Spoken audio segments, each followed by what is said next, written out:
안녕하세요. 포토그래퍼 박종훈입니다.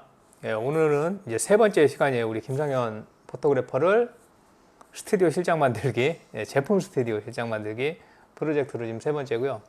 자기소개 아직까지는 필요합니다. 자기소개 한번 부탁드릴게요. 안녕하십니까. 포토그래퍼 김상현이라고 합니다. 잘 부탁드리겠습니다. 와. 네, 반가워요. 일단 두 번 우리 같이 해봤잖아요. 네네네. 그 첫 번째 해보고 이제 두 번째까지 해봤는데 두 번째 과제가 네. 뭐 어렵다기보다 좀 생각할 게 많은 과제가 있었어요. 그쵸. 그래서 일단 이미지를 분석하는 내용이 다음 주 과제입니다. 그래서 여러분들도 한번 이제 샘플 이미지를 찾아 놓으셨을 텐데 그 중에서 이제 직접 꼭 촬영을 한번 해보고 싶은 이미지 세 컷을 고르셔가지고 한번 이미지를 분석을 해보면 좋을 것 같아요. 분석하는 방법 중에 하나는 조명을 어떻게 비슷하게 쓸 것인지, 그리고 거기에 대한 세팅을 어떻게 한번 비슷하게 할 것인지, 이런 것들을 한번 해서 촬영 계획서를 쓴다라고 생각을 해보시면 좋을 것 같아요. 정확히 디테일을 좀 분석해서 네. 그걸 촬영을 해보는 거였잖아요. 네네네. 이제 맞죠, 촬영을 맞죠. 하는 것까지는 아니고 분석까지. 분석은 이미 제가 편법은 아니지만 네 하기 할만한 쉬운 걸 했다. 것들. 네네. 그럼 이제 여기서 이제 하나 우선 현명하게 잘했어요. 네. 그러면 내가 감당도 안 되는 걸 해봤자 네네. 재미가 없어지니까. 그쵸 그쵸. 근데 또 하나는 뭐냐면 너무 이제 쉬운 걸 하다 보면 네. 실력은 절대 안 늘겠죠. 그래서 가끔 가다가 조금씩 어려운 거는 들어가 있습니다. 그래서 이제 그런 부분들을 한번 볼게요. 네네네. 일단 나름대로 짱구는 엄청 굴렸는데 이제 결과가 잘 나올지 한번 보겠습니다.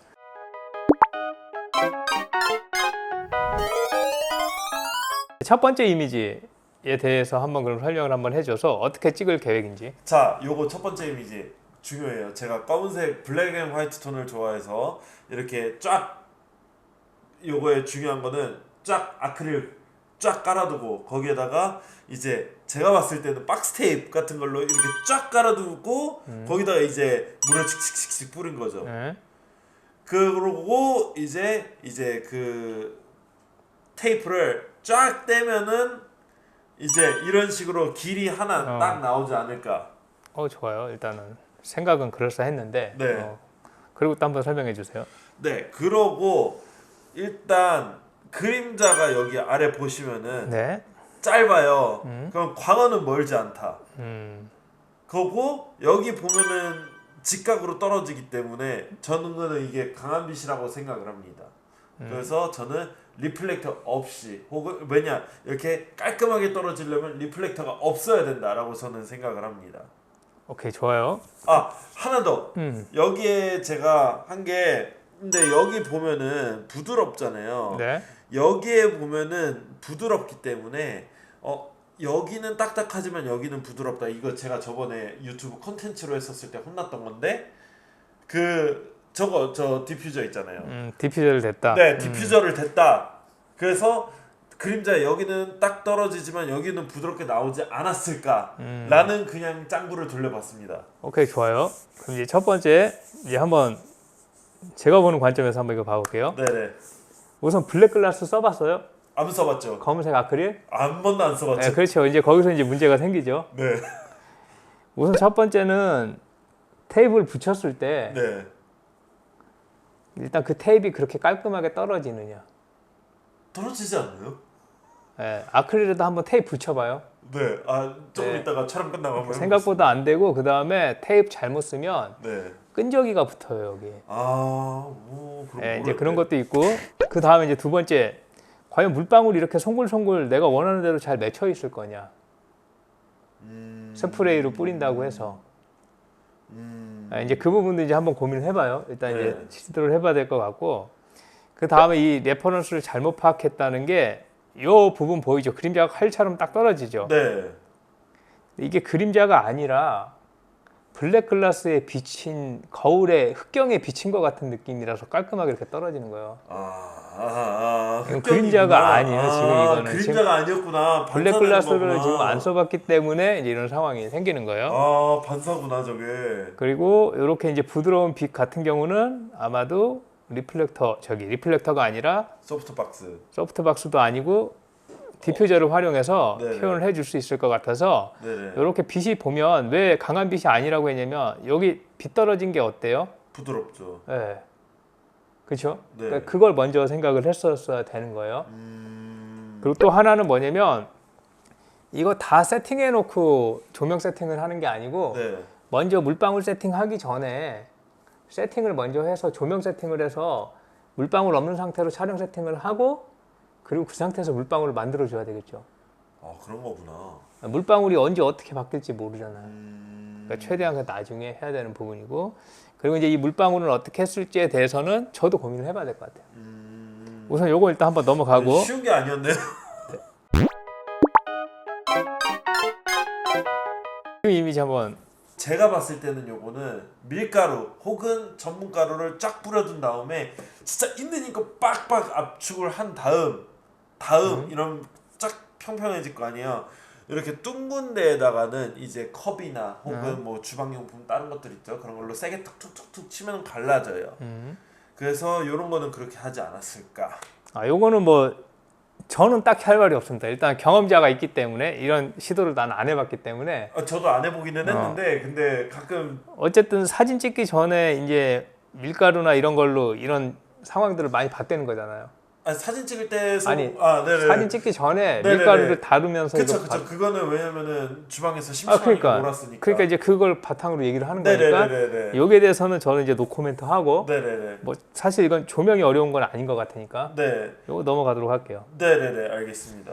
네, 일단 이런 거 좋아요. 본인이 어떤 경험이 있어서 할 수 있는 건 상당히 좋습니다. 예, 그러면 저 같은 포토그래퍼 일만 했던 경우에는 사실 이 부분에 대한 경험은 전무하기 때문에 이거는 믿고 바로 따르도록 하겠습니다. 믿으시면 안 되는데. 자 이제 이거는 조금 액세서리가 뭘 썼는지는 잘 모르겠어요. 근데 이거는 확실한 거는 합성은 아니다라는 거는 약간 확신을 하는 거는 네. 여기 아래쪽 왼쪽 아래쪽에 보시면은 네. 그 유리병에 네. 그 엄지 손가락이 걸쳐져요. 그림자가 걸쳐지죠. 그리고 왼쪽 위에도 보면은 왼쪽 위에 끝에도 보면은 그 뒤쪽으로 이렇게 해가지고 네. 잘려요. 그러면은 제가 봤을 때 요거는 이제 살짝 아래쪽에서 이렇게 찍어가지고 그 위쪽 요 부분은 안 보인 게 아닐까. 위쪽 부분은 이렇게 잘려서 보인 게 아닐까라고 생각을 해요. 그럼 이제 이게 일단은 바닥 컷이라고 생각해요? 공중에 띄운 컷이라고 생각해요? 저는 바닥 컷이라고 생각을 하는데 앵글을 바닥이라고 이렇게 찍는 게 아니고 살짝은 좋아요. 이렇게. 맞아 그런 것 같아요. 네네네. 그림자 보면은 바닥 컷인 것 같고. 네네네. 근데 그러면 나는 오히려 이 부분에 대해서 네네. 지금 멀리서 그런 그림자로 손 그림자를 만들어 준 거잖아요. 네네네. 손 그림자를 만들어 줬는데 네네. 이 그림자가 그럼 이 제품 위로 올라와야 되지 않을까요? 만약에 합성이 아니라 그러면? 앵글로 보면은 약간 요쪽 그러니까 이게 앵글에 가려진다. 네네. 앵글에 가려진다.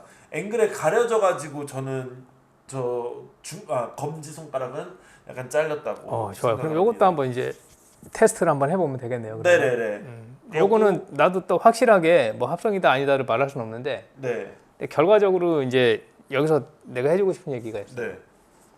합성을 하든 그냥 한 번에 찍든 상관은 없다. 네. 근데 내가 그 찍을 계획이 있으면 된다. 그쵸. 예, 보통 이 상업 사진에서 이 부분을 조금 많이 포토샵으로 합성이나 이런 거는 쓰면 안 된다라고 생각하시는 분도 종종 있어요. 예.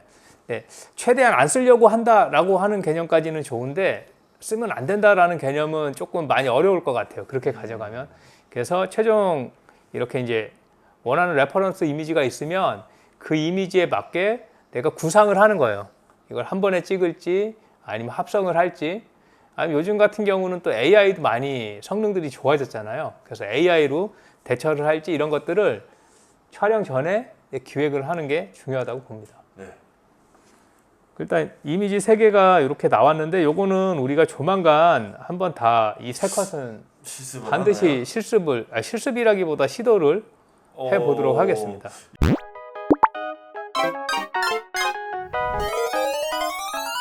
이제 오늘 이제 3번째 함께 할 내용은 네. 요거는 이제 사진 촬영에 대한 내용도 아니고 네. 뭐 이런 게 아니에요. 그러면 뭐냐? 우리가 상업 일을 하잖아요. 그렇죠. 그 일을 누구한테 받죠? 클라이언트. 그렇죠. 클라이언트.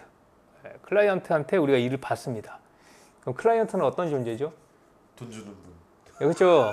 돈 주는 사람 상당히 고마운 사람입니다. 우리가 이 스튜디오를 영위할 수 있도록 우리한테 일을 주고 하기 때문에 상당히 중요합니다. 그런데 첫 번째 제가 얘기해주고 싶은 게 있어요. 가끔 좀 클라이언트를 좀 부정적으로 생각하거나 얘기하는 경향들이 생길 수밖에 없어요. 일을 하다 보면. 근데 이제 그런 부분은 좀 최대한 배제를 해야 됩니다. 네네. 왜 그러냐면 그렇게 생각하다 보면 일 자체가 진행이 안 되고 올바른 결과물들이 나올 수 없어요. 그래서 이제 제가 여기다 적어놨는데 클라이언트의 일단 요구사항을 파악을 해야 됩니다. 보통 클라이언트는 요구사항이 아주 명확한 경우가 태반이에요. 그렇기 때문에 우리한테 촬영 의뢰를 하는 거예요. 그게 사진이 됐든 영상이 됐든. 그렇죠? 그래서 클라이언트의 요구사항이 이게 정확하고 촬영에 관한 예산을 이게 정하고 이게 진행을 하는 경우가 있어요. 첫 번째 경우예요, 이게. 네. 클라이언트가 나한테 원하는 내용도 정확하고 그래서 그대로 찍으면 되는데 이제 중요한 건 뭐죠? 예산. 예산. 예, 그 예산이 맞아야 일이 진행이 돼요. 그쵸. 결과적으로는. 예. 그래서 우리 포토그래퍼 입장에서는 중요한 게 그거예요. 내가 촬영하는 그 일에 대한 금액을 어느 정도 자기가 정해 놓으세요. 네. 내가 8시간 동안 촬영을 해야 된다. 네. 뭐 4시간 동안 촬영을 해야 된다. 그러면 내 금액이 얼마인지를 요거는 뭐 남한테 물어볼 게 아니에요. 스스로 정해서 내가 지금 내 실력에 아니면 내가 가진 캐리어에서 이 정도 금액은 받고 나는 일을 해야 된다. 이거를 먼저 정해 놓으세요. 그러고 나면 이제 클라이언트 요구 사항에 따라서 이제 비용들이 막 생겨요. 네, 근데 간혹 안 생기는 경우도 꽤 많습니다. 뭐 이렇게 눕기 촬영이라든가 아니면 뭐 색지대고 촬영을 좀 간단하게 한다든가 이런 촬영이라면 따로 비용이 많이 발생하는 경우가 없지만 이제 아까처럼 세팅이 복잡해지는 촬영, 뭔가 그렇죠. 다양한 소품을 들여와야 되는 경우, 네네네. 아니면 특별한 공간에 가서 촬영을 해야 되는 경우, 네네. 이런 경우들은 이 예산이 많이 올라갑니다. 그래서 촬영하기 전에 이 원하는 것을 잘 듣고 이해를 해야 돼요, 포토그래퍼가. 예. 이제 클라이언트가 얘기하는 것들을 얼렁뚱땅 듣거나 아니면 내가 아는 범주 안에서만 해석하고 듣고 네. 끝내고 진행이 되는 경우가 있는데 그렇게 하면 안 돼요. 잘 들어서 포토그래퍼는 내가 촬영이 가능한 것 그리고 가능하지 않은 것 네. 아니면 가능은 한데 예산이 많이 필요하거나 시간이 많이 필요한 것 이런 것들을 정리를 해서 거기에 따른 시간과 비용을 알려줘야 돼요. 보통 이 부분이 처음에 잘 안 돼서 상당히 적은 금액을 결과적으로 받고 일을 진행하게 되는 경우도 있고요. 반대로 생각보다 내가 터무니없이 많은 금액을 받고 일을 진행해서 클라이언트가 다시는 나랑 일을 다시 진행하지 않는 경우도 생기는 경우가 있습니다. 그래서 상세하게 좀 이야기를 나눠봐야 되고요. 클라이언트가 이제 원하는 게 있는 것 같은데 그 원하는 걸 제대로 뭔가 얘기를 안 해줘요. 이제 이런 경우가 이제 조금 애매한 경우예요. 그러면서 이제 이렇게 얘기하죠. 실장님 믿으니까 그냥 알아서 좀 잘 해주세요.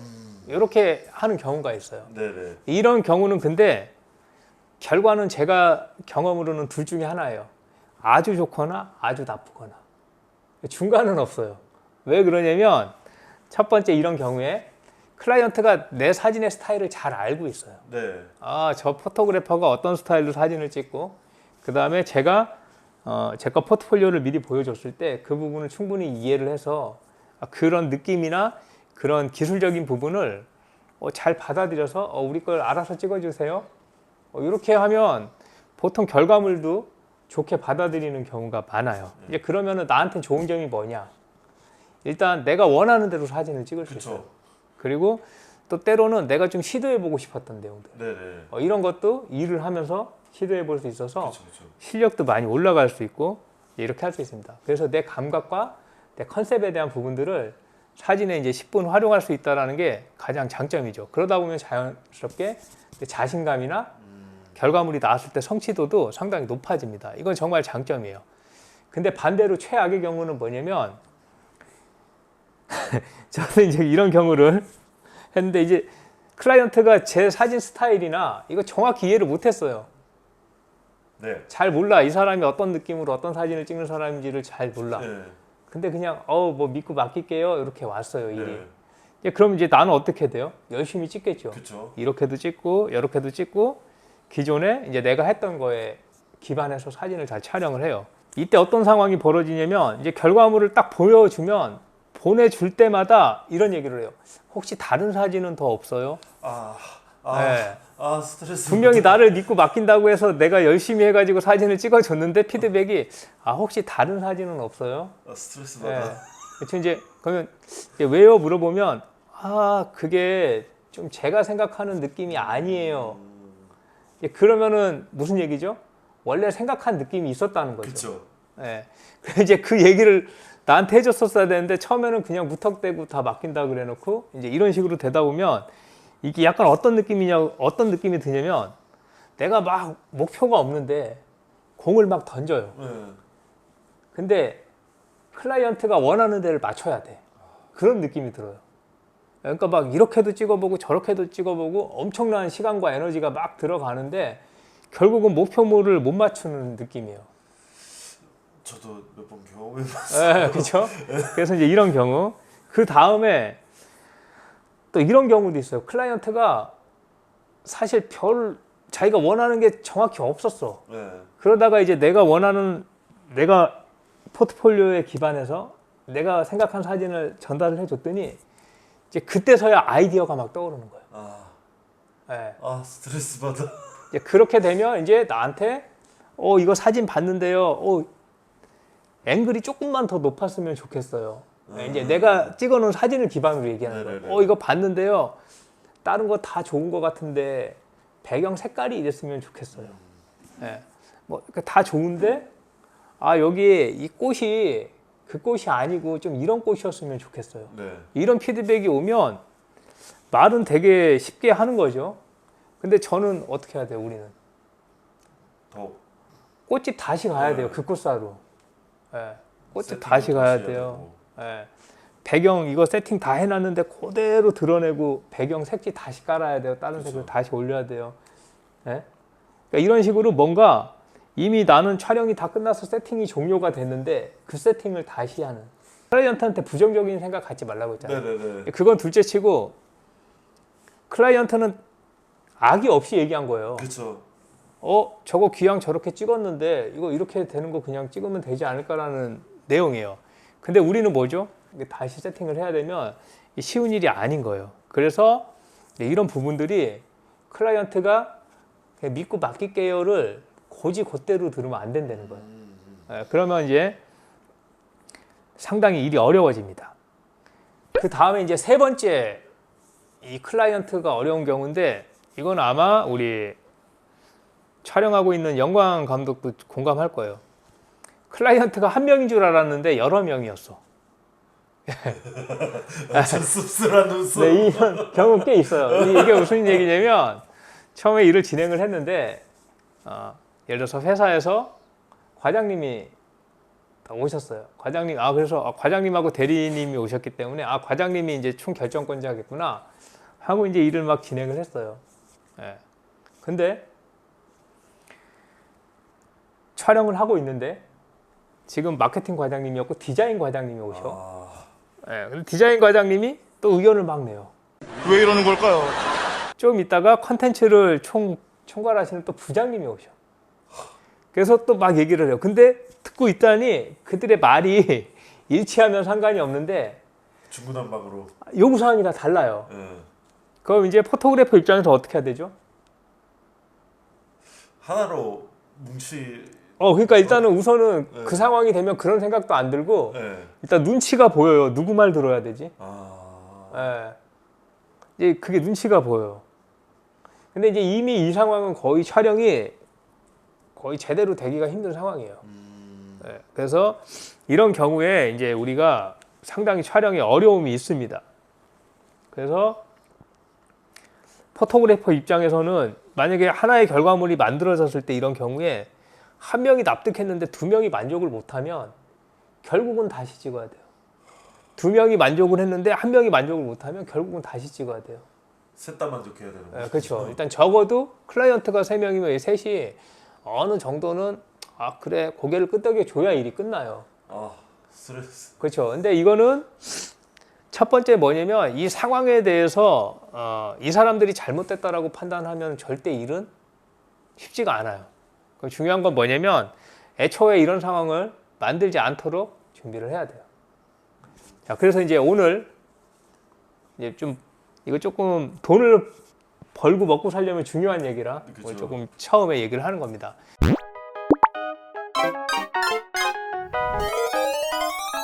오늘 중요한 건 뭐냐면 첫 번째, 클라이언트는 분명히 원하는 게 있다 라고 전제 조건을 깔아야 돼요. 무조건.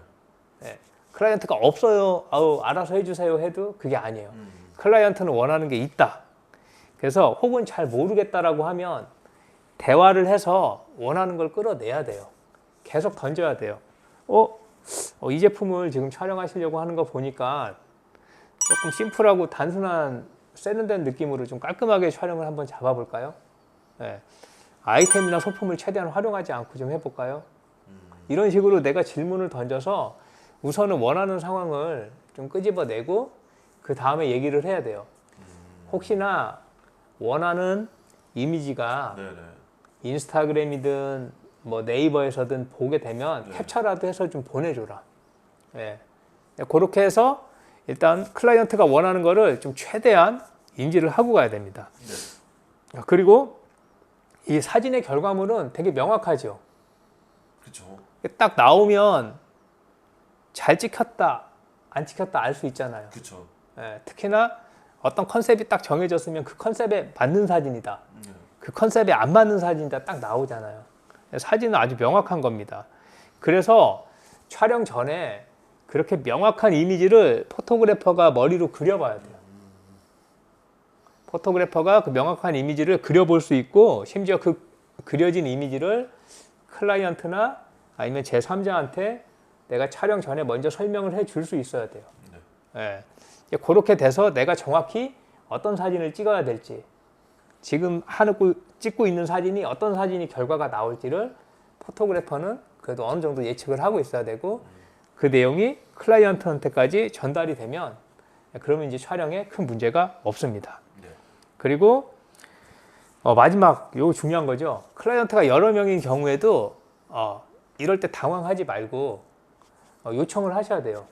제가 여러분하고 이 하나의 사진을 위해서 의견을 받아들이는 게 쉽지가 않으니 그쪽에서 결정권자 한 분한테 좀 소통 창구를 좀 마련을 해 주시라. 그리고 그게 내용이 충분히 정리가 되고 나서 저한테 얘기를 해 달라. 이제 이렇게 하거나 아니면 전체적으로 촬영 전에 나를 하루 잡아서 같이 미팅을 해서 의견을 하나로 모아 놓고 촬영을 시작합시다.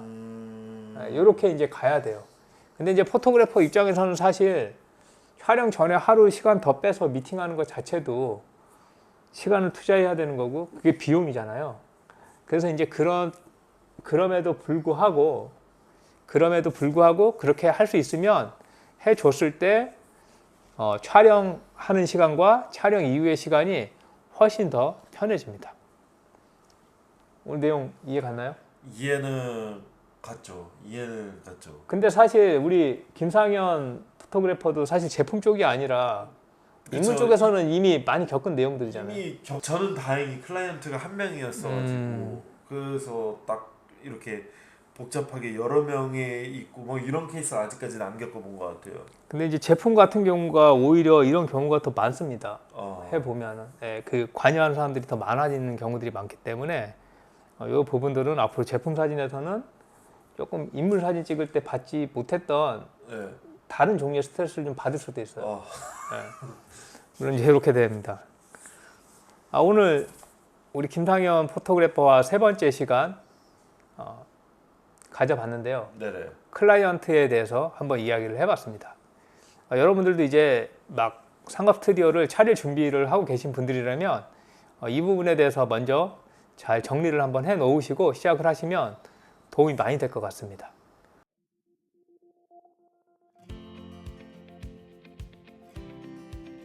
그리고 다음 시간에는 우리가 저거를 해볼 거예요.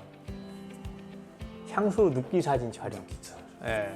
우리 김상현 포토그래퍼가 직접 좀 세팅을 우리 어느 정도 해봤으니까 그죠. 눕기는 네. 많이 해봤습니다. 세팅을 하고 그 다음에 눕기를 찍는 그 우리가 항상 하던 방식 말고 또 새로운 방식의 눕기 세팅도 한번 같이 해볼 거예요. 저번에 혹시 네, 맞아요. 우리 같이 연습해봤던 네네네. 거. 그래서 그 사진들이 어떻게 좀 느낌이 다른지도 좀 확인을 해보는 시간을 갖겠습니다. 그리고 이번에 박수 한번 쳐보세요. 좋은 일이 있습니다. 과제가 없어요. 나이스 나이스 네. 나이스. 다음 주에 이제 바로 실습을 할 거고 네네네. 오늘 한 내용은 사실은 이렇게 그냥 내용을 곱씹어보는 내용이지 네네. 뭐 제가 과제로 클라이언트 한 명 만들어서 이럴 순 없잖아요. 네, 그래서 그쵸. 과제는 이번 주는 없고 네네. 대신에 오늘 했던 내용을 한번 다시 돌아가서 곱씹어 보세요. 네네. 도움이 될 겁니다. 마무리할게요. 네. 네, 오늘 보신 내용이 재미있으셨거나 도움이 되셨다면 구독과 좋아요, 알림 설정까지 부탁드리겠습니다. 그리고 상업사진에 이제 시작하셨거나 상업사진을 준비하시는 분들 앞으로 클라이언트와 즐거운 관계, 좋은 관계 이어나가기를 기대합니다. 화이팅! 파이팅입니다. 조태꾸알.